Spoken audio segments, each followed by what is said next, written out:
ओम नमः शिवाय। शिव शक्ति भक्त विपन खन्ना की आप सबको नमस्ते दोस्तों।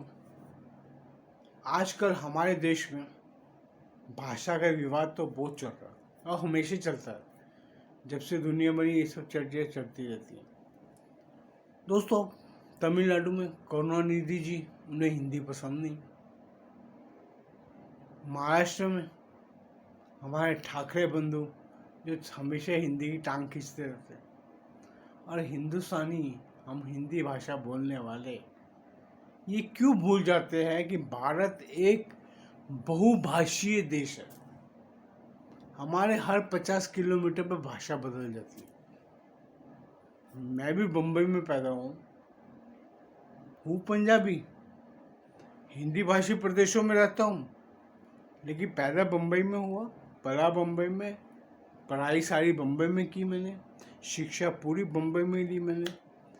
तो मुझे मराठी बोलने में कोई हर्ज नहीं दोस्तों। मैं मराठी भी बोल लेता हूँ, मैं गुजराती भी मराठी में बाकायदा मैं एग्ज़ाम देता था। मैं पढ़ाई 10th तक की है मराठी में। बम्बई में मराठी थर्ड लैंग्वेज है दोस्तों, और पढ़ने में क्या हर्ज है। आप जिस प्रदेश में काम करते हो, जिस लोगों के साथ काम करते हो, उन लोगों की भाषा अगर आप नहीं जानोगे तो आप कैसे उनसे वाद विवाद करोगे? आप उनको कैसे जानोगे? अगर वो सामने वाला आपकी कोई बुराई कर रहा है, तो अगर उसकी आपको भाषा आती होगी तो कम से कम आपको समझ तो पड़ेगी वो क्या आपको नहीं बोल रहा, और आपको जानना भी चाहिए। हम अंग्रेजी तो सीखने को तैयार है, इंग्लिश भी चटर बटर करते रहेंगे। अरे दोस्तों, पता है आपको बम्बई में पहले एक सिस्टम था कि जिसको इंग्लिश नहीं आती उसको अनपढ़ गवार बोला जाता था, अनएजुकेटेड। अरे दोस्तों, इंग्लिश में तो आपको इंटरनेशनल लैंग्वेज है, मानता हूँ, और आनी चाहिए, बहुत ज़रूरी है।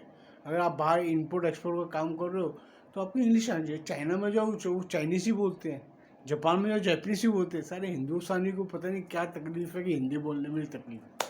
उसका रीज़न ये है सबसे बड़ा कि जापानी एक ही भाषा बोलते हैं, जापनीज। चाइनीज़ सिर्फ एक ही भाषा बोलते हैं, चीनी। अरे हमारे पास तो बहुत है यार। अगर मेरे पास बहुत सारा माल होगा, सामान होगा, तो हर सामान यूज़ करूँगा ना मैं। तो मुझे हर भाषा सीखने में क्या हर्ज है? तमिल सीखूंगा, तेलुगु सीखूंगा, कन्नड़ से कुछ खाने वाला है तो सिखा सकूँगा। मैं एवर टाइम रेडी हूँ।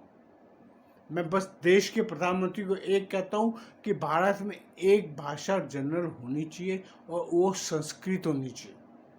हमारी राष्ट्रभाषा संस्कृत होनी चाहिए, और संस्कृत सीखने में कोई हर्ज नहीं है दोस्तों।